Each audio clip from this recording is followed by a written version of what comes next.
Welcome back to the Hannahcast YouTube channel, and today I'm going to be doing my final Oscar predictions. It's here, we are doing it.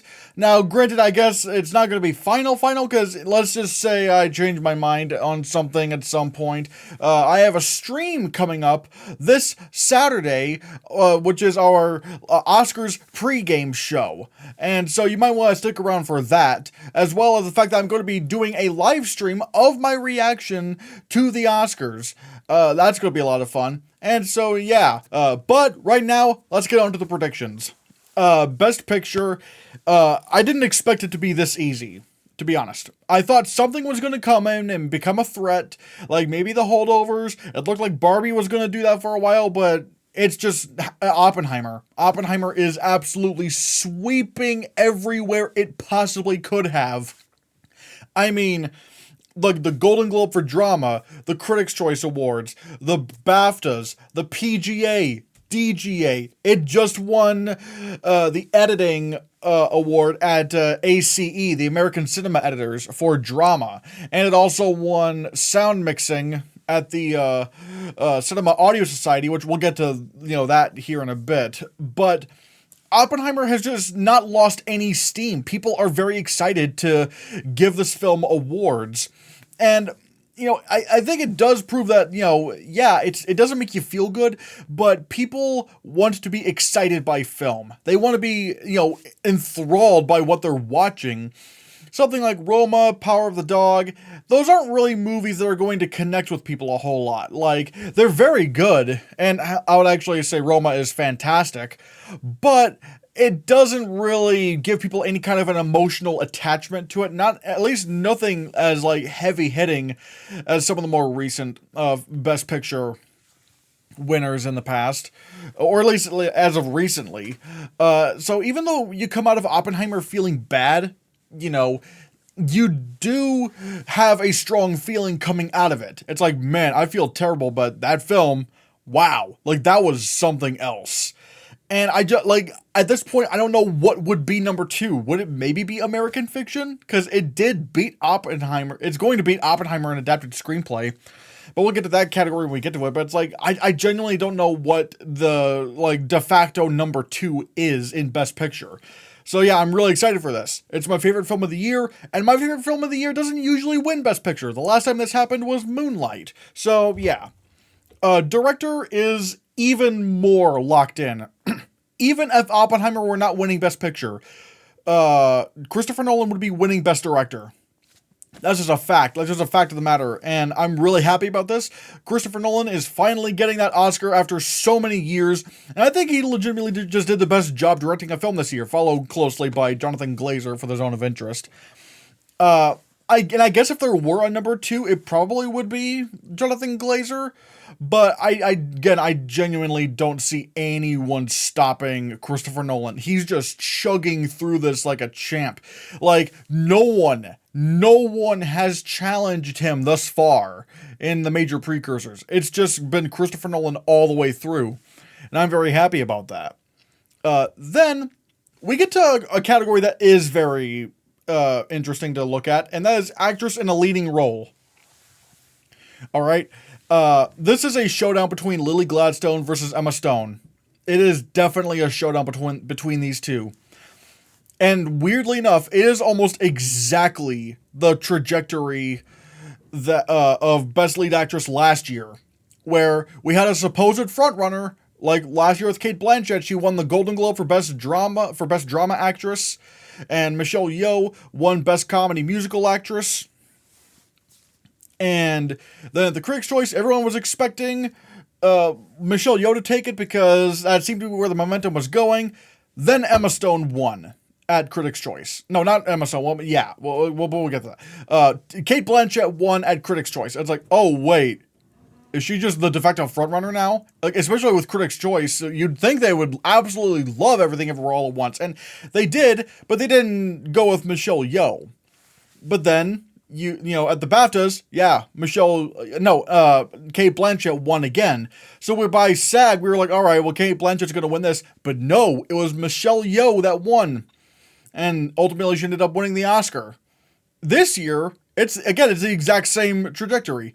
Lily Gladstone won Best Drama Actress, and Emma Stone won Best Comedy Musical Actress. At the Critics' Choice, it ended up going to Emma Stone. At the BAFTAs, it ended up going to Emma Stone. Hell, Lily Gladstone was not even nominated. And then at the SAGs, they went for Lily Gladstone. And so, a lot of people are just scrambling to figure out what's happening in this category. I've been saying I do believe in Lily Gladstone. Like, ever since they were moved into Best Lead Actress rather than Supporting Actress, I said Lily Gladstone has a way better chance than someone like Michelle Williams for The Fabelmans. Because there is a legitimate argument to make that Lily Gladstone is a lead in Killers of the Flower Moon. And even then, it's like Lily Gladstone's not going up against two titans with Cate Blanchett and Michelle Yeoh. They are going up against Emma Stone, who has been posing a challenge, but especially with that SAG win, and since SAG did come last, that's one thing we got to remember. Like, that last hype can get a movie's win. That can happen. Now, some have pointed out that the window of time between the end of Oscar voting between the SAGs is shorter this year than it was last year. So would that play a factor? Maybe, maybe not. I don't know. I'm going to still go with Lily Gladstone here. I feel like there's a lot riding on Lily Gladstone for this film, especially with that last minute hype. And again, it's just such a fantastic performance. And if you wanted to go into narrative, I mean, there is a great one for that as well. But overall, I think Lily Gladstone does take the Oscar, but Emma Stone obviously would be the number 2. But it's a tight race. It is a very tight race. And we'll still have to see what happens here, because admittedly, unlike Michelle Yeoh, Lily Gladstone is nowhere near as much of a Hollywood legend. Like, Lily Gladstone is obviously they've been acting for years, but they haven't really gotten as much industry respect as much as they have now. So is that going to also play a factor? I don't know. But the fact that the SAGs, Lily Gladstone was able to beat Emma Stone, I don't know. It sounds pretty strong to me. So yeah. Then we get actor in a leading role. We thought it was going to be a pretty big competition between Paul Giamatti and Cillian Murphy, but as I predicted, I did get that SAG prediction right. Cillian Murphy just seems to be taking it. Paul Giamatti did beat him at the Critics' Choice, but it seems like lately the Critics' Choice will sometimes just kind of do their own thing. Look at last year, supporting actress and lead actress didn't even line up with the eventual Oscar winners. And then the previous year, it did align all the way up with the Oscars. But then the year before that, they did Chadwick Boseman, and they did Maria Bakalova, and they also did Carey Mulligan. Actually, yeah, the only Critics' Choice winner that ended up winning the Oscar that year was Daniel Kaluuya. So, the Critics' Choice seemed to be kind of hit or miss when it comes to predicting the acting categories. But still, Cillian Murphy ended up winning SAG. He actually did it. He actually ended up winning SAG. So the fact that he won the Golden Globe, the BAFTA, and the SAG, it would have to be pretty remarkable for Paul Giamatti to win now with only a Critics' Choice win. I mean, he did also win the Golden Globe for musical comedy actor, but again, he wasn't going up against Cillian Murphy. So it's would he have beat him? Would Paul Giamatti have beaten Cillian Murphy if they competed in the same category? I don't know. But right now, I think it is pretty clear that Cillian Murphy is taking it. It seems like the performance, even though it's subtle, is not too subtle for people to not notice. And same thing with Lily Gladstone, honestly. These performances are very subdued compared to the competition. Or at least, some of the competition. And there's kind of a lot riding on that. So I am thinking Cillian Murphy takes lead actor. And ultimately completing, what I'm predicting will be Oppenheimer's 8 Oscar run. Then we got actress in a supporting role. I don't really need to divulge much into this. It's going to be Divine Joy Randolph. I can't imagine who could possibly beat her at this point. I mean, there is maybe the possibility of Emily Blunt, but if Emily Blunt was going to win, she would have won at BAFTA. And, or at the very least, like, if she wanted to pose a threat to Divine Joy Randolph, she would have had to have won a BAFTA, but I don't think that's just happening. I think it's just going to be Divine Joy and Randolph. This is one of, probably, this and supporting actor are the easiest categories to predict. And speaking of supporting actor, I think Robert Downey Jr., once again, he's just taking it. I can't imagine a world where he loses. I mean, he's just won everywhere. Even in places where I thought maybe Ryan Gosling could upset, it's just not happening. Like, he didn't win the Golden Globe, he didn't win Critics' Choice, especially at the Critics' Choice. Like, that was crazy. Like, the fact that Barbie was nominated for 18 awards and smashed the all-time nomination record, and yet it still didn't win any of the major categories except for original screenplay, which even then, it would be kind of a hurdle for it to win adapted screenplay at the Oscars, considering it's way more crowded in that category. Still, Robert Downey Jr., he's just taking it. Next category. Original screenplay. One, admittedly, it was kind of, it's been pretty interesting to see how this is all played out, because Anatomy of a Fall ended up winning the Golden Globe, surprisingly, even though I think maybe most people thought it was like the least likely film to win. And then it won the BAFTA for original screenplay, which again, wow. I don't think it was even nominated at the Critics' Choice Awards, I don't believe. So, yeah. And even then, like, Barbie won original screenplay at the Critics' Choice Awards, which doesn't really help us, considering at the Oscars, Barbie is adapted. So it's like, what could have won original screenplay at Critics' Choice if Barbie wasn't adapted?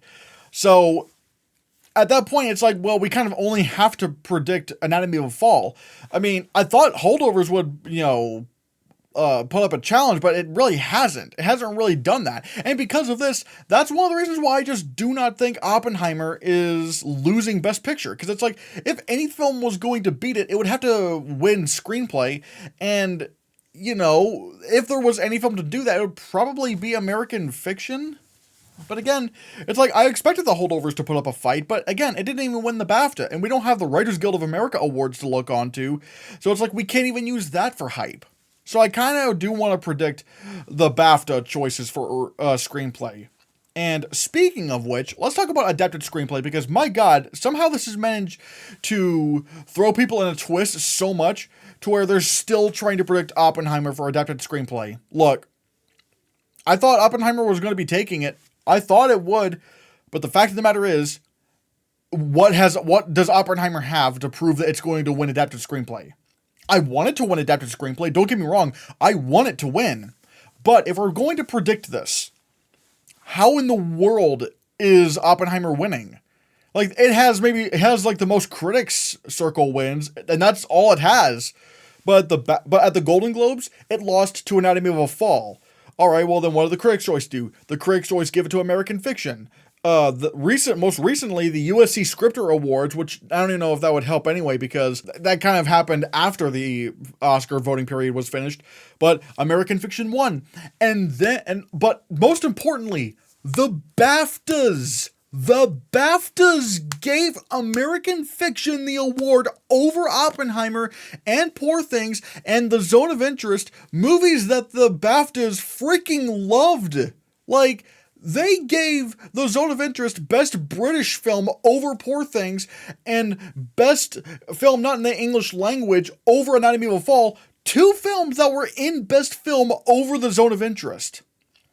And Oppenheimer, which was like the nomination leader and won Best Film at the BAFTAs, and Poor Things, which again, very strong contender over the BAFTAs.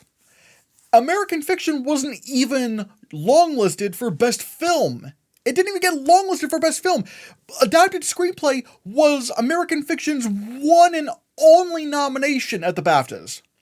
And yet, the BAFTAs still gave American Fiction the award over those other three.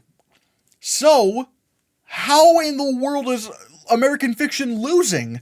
Like, for Oppenheimer to win adapted screenplay, which, hey, as deserved as that would have to be one of the biggest Oscar upsets I can remember in recent memory, maybe ever. Because how how can you go against American Fiction at this point? And people are going, well, but what if Barbie wins here? Because, she didn't get nominated for Best Director, and maybe they could feel empowered after the backlash. It's like, that's not how the Oscars work at all. They don't care about what other people think. Like, everyone wanted Roma to win Best Picture, and yet they still gave it to Green Book. Like, what? Like, people were clamoring for Paul Thomas Anderson to win his first Oscar for Licorice Pizza and original screenplay. But guess what? They gave it to Kenneth Branagh for Belfast. The Oscars don't care about what you want. And the fact of the matter is, American Fiction winning at BAFTA, where adapted screenplay... no. What was I saying? Oh yeah, Barbie. In fact, if anything, the backlash may make the Oscars want to vote for Barbie less, because they don't want that kind of stuff on their hands. And again, it seems like the hype for Barbie has just kind of died. Like people are starting to turn against Barbie, and it kind of underperformed at the Oscars in a way where, again, it's like it got 8 nominations, but it didn't get a director nomination, even though I didn't think it would. But even then, it didn't get nominated for lead actress. Like, what? And it's like, I don't know. I just don't feel like the hype is there for Barbie. Again, if American Fiction won the BAFTA, where that was adapted screenplay was its only nomination, what does that say about its chances at the Oscars, where it overperformed, getting Sterling K. Brown in supporting actor and getting into original score over the likes of Spider-Man Across the Spider-Verse and The Zone of Interest and a lot of other films? Like, what? Like, in what world would American Fiction lose adapted screenplay at a ceremony where it overperformed in nominations? Like, what? It's going to be American Fiction, guys. I just don't understand, how everyone is trying to, come up with this solution. It's like, no, again, this will have to be one of the biggest Oscar upsets ever for this to happen. Because, yeah, sure, we do have big Oscar surprises. Last year, look at, what was it? All Quiet on the Western Front winning production design, despite winning nowhere else. Sure, yeah, that was crazy. The year before that, even though we were kind of predicting Dune to win film editing, Dune didn't win anywhere else. It didn't win the Critics' Choice Award, it didn't win the BAFTA, and it didn't win the Eddie Award. And then, look at the year before that, 2020. What was a good example of a big upset in a tech category? Actually, I don't really know what would have been a big upset that year. I don't know. Yeah, I don't know. But it's sure, or yeah, we can go to other years. For example, Brokeback Mountain winning Best Original Score over Memoirs of a Geisha, a film that beat, or a film that won everywhere else. I'm trying to think of anything else that may have happened. But regardless, it's sure, surprises do happen, but they don't happen in the major categories that much. Even when Bong Joon-ho won Best Director, there was still a hint that he was going to, that he could, or at least could happen, because he tied the Critics' Choice Award for Director with Sam Mendes. So, again, what is the argument for Oppenheimer to beat American Fiction? There is no legitimate argument. You would have to be going off of hope that you hope Oppenheimer wins. And again, I hope Oppenheimer wins, but I still have the common sense to know that American Fiction is just stronger, in terms of winning screenplay awards over it. So yeah, I think, American Fiction, I don't see how Oppenheimer would win this. Again, I would technically still have it at number 2, but that number 2 is far below what, number 1, in terms of predicting, it's way down there.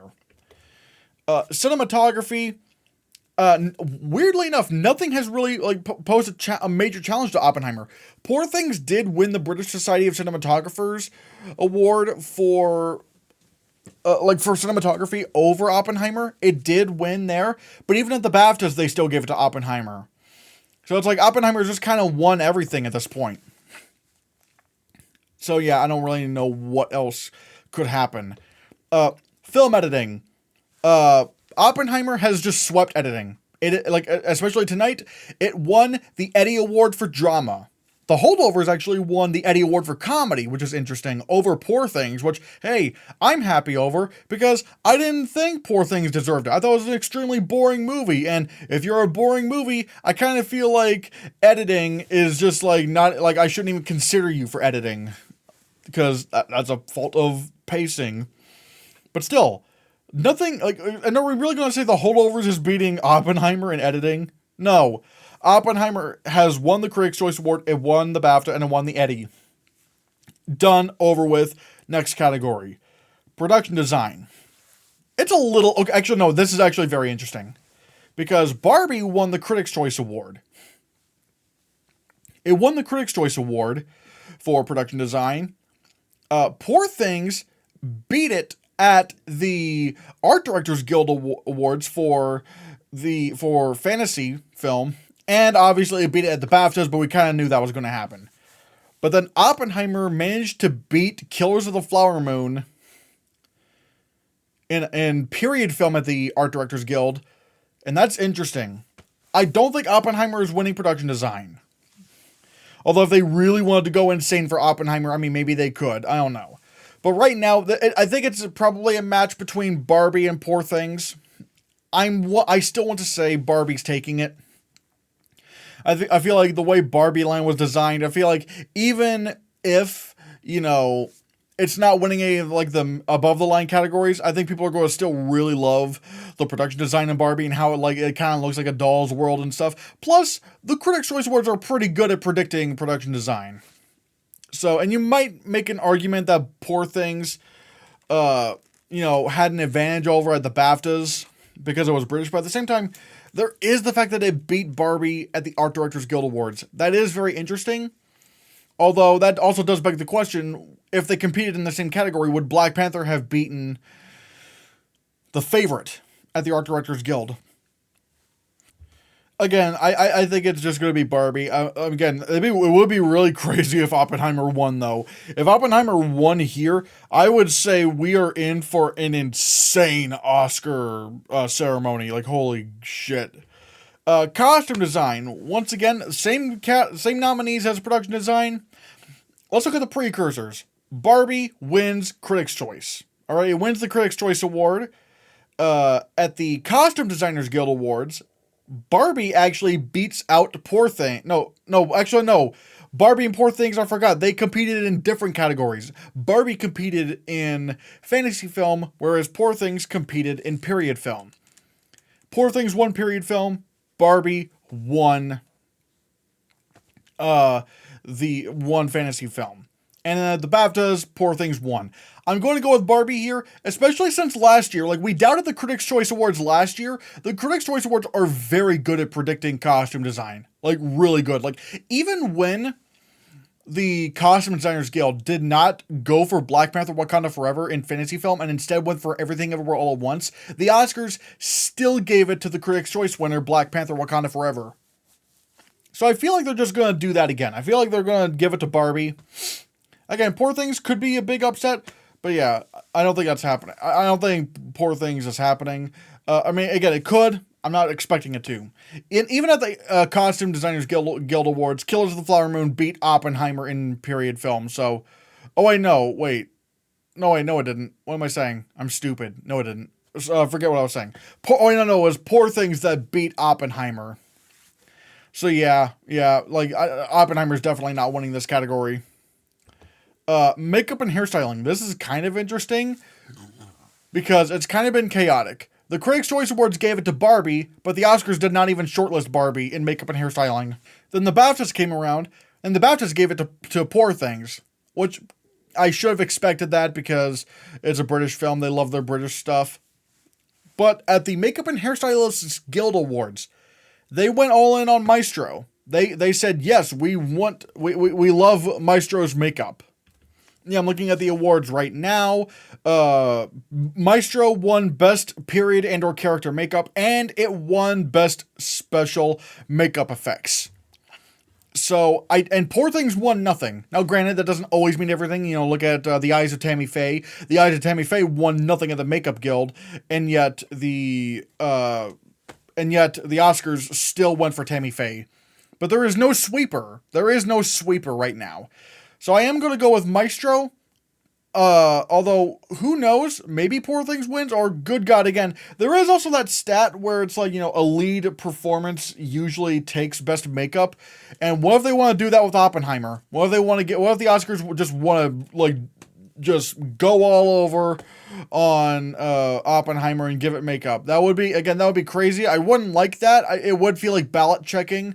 But right now, I feel like Maestro is just the better. Like, I feel like I think this is where it's going to win. I think Maestro is finally going to win the makeup Oscar.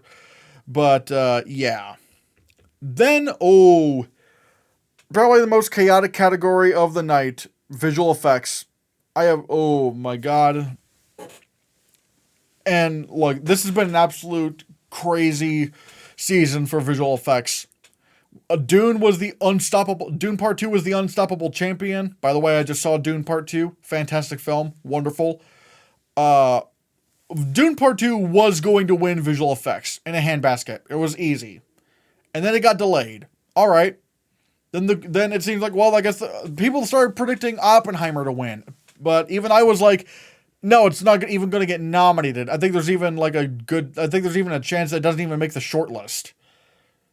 But, however, people were trying to predict it anyway. I didn't move. And then ultimately, I was right. Although, granted, a little bit more right than I thought I was. Because the Oscars did not even shortlist Oppenheimer in the top 20. They didn't even do that. Like, wow. So it's like, all right, well, I guess maybe the creator's winning. But then again, it was like, well, people don't really care about the creator all that much. Like, there was people, I guess, sort of liked it, but it wasn't really all that loved. And also, The Little Mermaid did not even make the 20 film shortlist, which that was weird. Like, okay, come on, The Little Mermaid should have gotten into the top 20. I think it should have been nominated, but not even the top 20. Come on, and you have the boys in the boat over it. Like, what was that? But then I started thinking, especially when nominations came out, Napoleon might win because I was saying, you know, it's a big prestige film, and yeah, it's a big prestige film, and it's like, you know, Ridley Scott epic, probably maybe it's the closest out of these that would have gotten a Best Picture nomination, but however, a couple of hurdles, because at the BAFTAs, for one, at the Critics' Choice Awards, they gave it to Oppenheimer. That didn't really help us. In predicting. So then we have the BAFTAs, but they gave special visual effects to Poor Things, which, I'm sorry, especially having seen Poor Things, it was so not deserved. It was not a groundbreaking achievement in visual effects. I don't care what anybody says. The only reason why people would want to say that, oh yeah, it does deserve the awards, because they don't know anything about visual effects, and they looked at how pretty it was. But I'm telling you, that was art direction, not visual. It was a production design achievement, not visual effects. Yes, visual effects was used for the production design, but the actual look of it all, that's done in the production design process. The actual visual effects department is that's the technology used to bring it to life. And Poor Things is not a groundbreaking achievement in visual effects. It did not deserve it. I'm glad it's not nominated. But regardless, it actually, the fact that Napoleon lost Best Visual Effects to Poor Things at the BAFTAs was insane, because that didn't give us any clarity. So I was like, well, I'm kind of forced to go with whatever wins at the Visual Effects Society. But then again, I was like, well, it's going to be I think it's probably going to be Napoleon that wins the Oscar anyway, because, you know, the creator is going to win Outstanding Visual Effects in a Photoreal Feature, and Napoleon is going to win Supporting Visual Effects. And Napoleon could not even do that. They couldn't even do that. Napoleon actually lost Supporting Visual Effects to Naiad. And that felt like that was weird, because Napoleon was the only film in that category that was nominated for the Oscar. And yet Naiad still beat it. Now, the creator still won the top prize of the Visual Effects Society, But now that we look at this, it's like, well, the creator kind of has the only argument to win here. A lot of people are saying, oh, Godzilla minus one's going to win it easily. Like, easily? I don't know if it has much of an argument to win. Because out of all of the nominee, like, Godzilla minus one, in terms of the major precursors, the only nomination it got was outstanding animated character in a photoreal feature for the character of Godzilla, and yet that lost to Rocket Raccoon for Guardians of the Galaxy 3. Godzilla minus one did not get the Critics' Choice Award nomination, and it didn't even get shortlisted for the BAFTA. So it's like, is Godzilla minus one really going to win? Like, Ex Machina was a big shock, but it at least got nominated at Critics' Choice and BAFTA. At least it got nominated in those ceremonies. Godzilla didn't. Like, so are we really going to try to say Godzilla minus one wins the Oscar with no other major precursors? Like, no. Like, yeah, it has maybe like a couple of Critics' Circle awards, but like that doesn't really mean anything. The creator, like, if there was ever going to be, like, the creator actually won something. It got nominated at both Critics' Choice and BAFTA, but lost to movies that weren't even to movies that weren't even nominated for Best Visual Effects. So, like, can we really say that the creator was weak in those aspects? And then, and then it won a Visual Effects Society. It's like, well, yeah, the creator is the only one to win a major prize during these major precursors, and the only other film to win anything in the major precursors was Guardians of the Galaxy Volume 3, because it won outstanding animated character in a photoreal project for Rocket Raccoon, or photoreal feature, I should say. And I think it also won outstanding virtual cinematography in a CG project. So it's like, again, like, the only two films to win any major precursor awards are The Creator and Guardians of the Galaxy Volume 3. Like, do we really want to say, like, that Godzilla is winning without winning anything else? Again, in a sense, this would almost be more shocking than Ex Machina's win, because, like, okay, maybe I don't know. Okay, maybe it's not as shocking because Ex Machina was going up against 3 Best Picture frontrunners, or 3 Best Picture nominees and a Star Wars film, whereas this year it's kind of all around chaos. But I still don't think Godzilla's winning here, folks.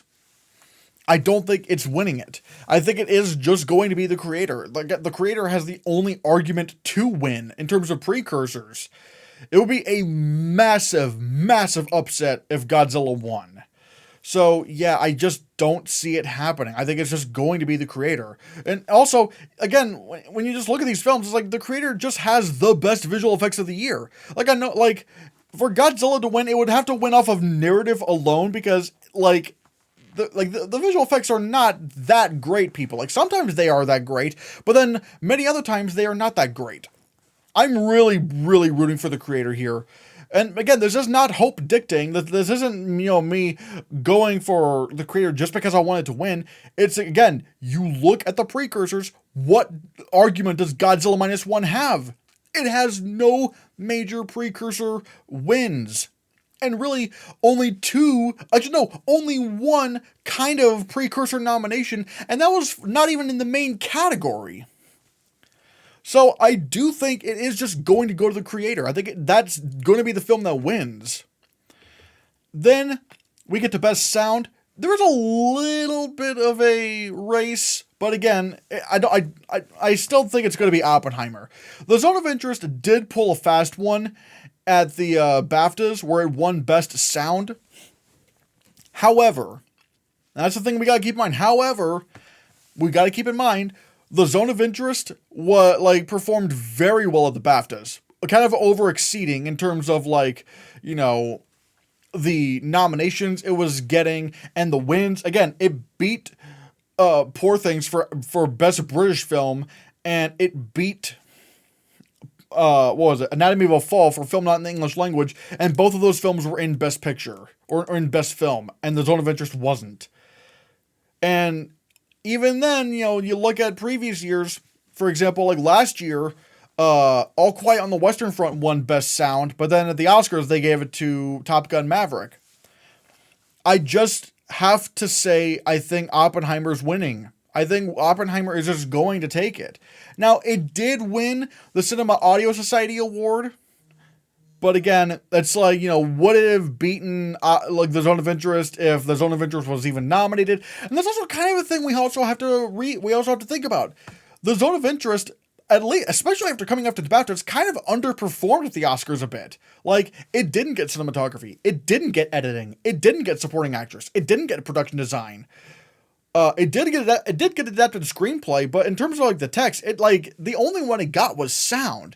So the fact that The Zone of Interest kind of underperformed, whereas Oppenheimer kind of stayed where it was, I can't really say The Zone of Interest is winning. Again, maybe it could, but I feel like Oppenheimer is just going to be that big juggernaut. I mean, yeah, especially last year, where All Quiet on the Western Front was, like, as a film, was a stronger contender than Top Gun Maverick. Top Gun Maverick still beat All Quiet on the Western Front for Best Sound.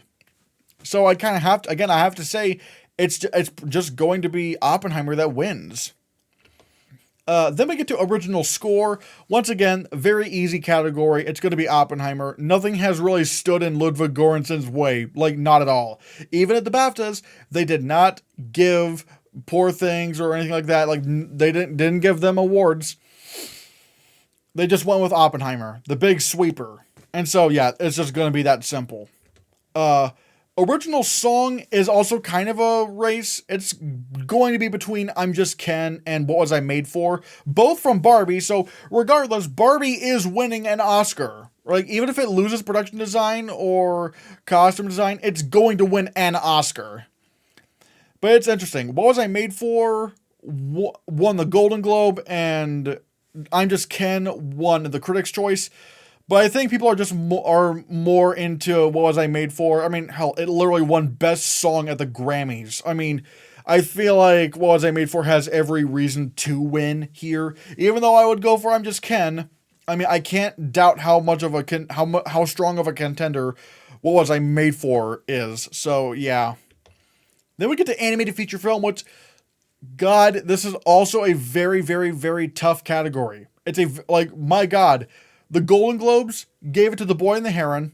The Critics' Choice gave it to Spider-Man Across the Spider-Verse. The BAFTAs, the Annies gave it to Spider-Man Across the Spider-Verse. The BAFTAs gave it to The Boy and the Heron. And then at the PGA, Spider-Man Across the Spider-Verse won.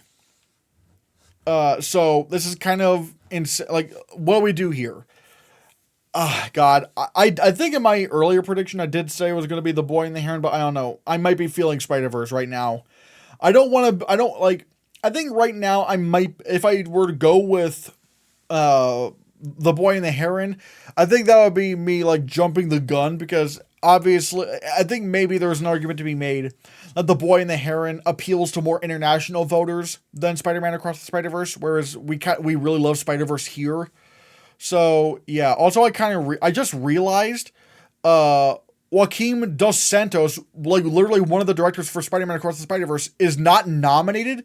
Like, what? Like, you only have 2 of the directors nominated? Oh, but no, we gotta make room for Amy Pascal. Like, I get it, she's one of the producers, but it's like, you already have, like, your main producers with Lord and Miller. Why does she need to get a nomination over one of the literal directors? Like, that doesn't make sense to me. Why isn't Joaquim Dos Santos nominated? That's stupid. But still, I think I have to say it's going to be the Spider-Man Across the Spider-Verse. Again, if Boy and the Heron won, oh boy, wow. But admittedly, considering how much stronger Spider-Man here is in the US, I feel like I'd be probably overestimating The Boy and the Heron's chances in the US. International feature film. Well, actually, no, this is the easiest category to predict because, the Zone of Interest is in Best Picture. You want to know how many times the Best International Feature Film the Best International Film Award was given to a film not in Best Picture over a film that was in Best Picture? It's never happened. Zone of Interest is winning. If there was any kind of wild, crazy upset, it would probably be Society of the Snow. But I know for a fact that's not happening. Oh my god, that would be insane if Zone of Interest lost here. Still, no, that's not happening. No. Documentary feature film. I think it's going to be 20 Days in Mariupol. I mean, it did win the BAFTA, I believe. I don't think it won PGA, but it did win DGA. But even at the PGA award, at the Producers Guild Awards, 20 Days in Mariupol lost to a film that wasn't even nominated at the Oscars. So it's like, it lost to American Fiction. So it's like, I don't think Mariupol is losing this one. I think it's just going to win here. So, yeah. And then we get to the short films. Oh boy, this is hard. This is like, these are the ones that can make or break your Oscar pool or anything like that. I think that was Dan Merle who said that. There's a good chance I get none of these right. All right. So I'm just going out on a whim and just going like, let's just see. The ABCs of book banning, I think, might win documentary short film. I don't know. It sounds like something that's very topical for today. Yeah. It's like with how politics is going right now. They might feel empowered to go for the ABCs of book banning. So who knows? Animated short film. I think War is Over won the Annie Award for short film. But apparently they don't really correlate with the Oscars a whole lot. Like they did with Dear Basketball, but that's like one of the few times in recent memory they did. I want to say it's going to be Letter to a Pig, probably. I don't know. Actually, let me check what Gold Derby has. Okay, this is interesting. Both experts and editors are going with War is Over. But it seems like the users are going with Letter to a Pig. So what do I want to do? I might try to go with the experts here, I guess, maybe. So you know what? Maybe I should go with War is Over. Although Letter to a Pig could easily take it. It's not going to be easy. So I don't know. Maybe I will try to predict War is Over. We'll have to see. My God. But again, the Oscars have not aligned with what the Annies have done a whole lot. So it's like, is it actually just going to win? Maybe. I don't know. This is risky. I reserve the right to change my predictions whenever I do my, once I do my pre-game Oscar show this Saturday. And then the final category, live action short film. All right. Let's see who is voting or like who is predicting who. Okay, it looks like the editors, or no, it's the experts on Gold Derby are going with The Wonderful Story of Henry Sugar. What are we doing with the editors? They're also, the editors are tied between The Wonderful Story of Henry Sugar and Red, White, and Blue. That's interesting. What about users? What are users saying? They're still very much going for The Wonderful Story of Henry Sugar. Yeah, I could probably see that happening. Like, for one, Henry Sugar is very accessible right now. Like, you can just you can just watch it on Netflix. And again, there is a narrative behind it where, you're giving Wes Anderson his first Oscar. And it is very well produced. But again, do they want to gatekeep it from Wes Anderson, though? I don't know. I want to go with the consensus right now and say The Wonderful Story of Henry Sugar, but, again, that could be a risk, so, who knows? And, yeah, guys, those are my final Oscar predictions. Again, I'm going to do a pregame show this Saturday if I have any last-minute changes. But right now, I feel pretty confident in where this race is going. Although, again, we're going to see where all these go. Again, the short films, they're so unpredictable. Who knows what happens? Visual effects, that's chaos. But now I want to pass the question off to you.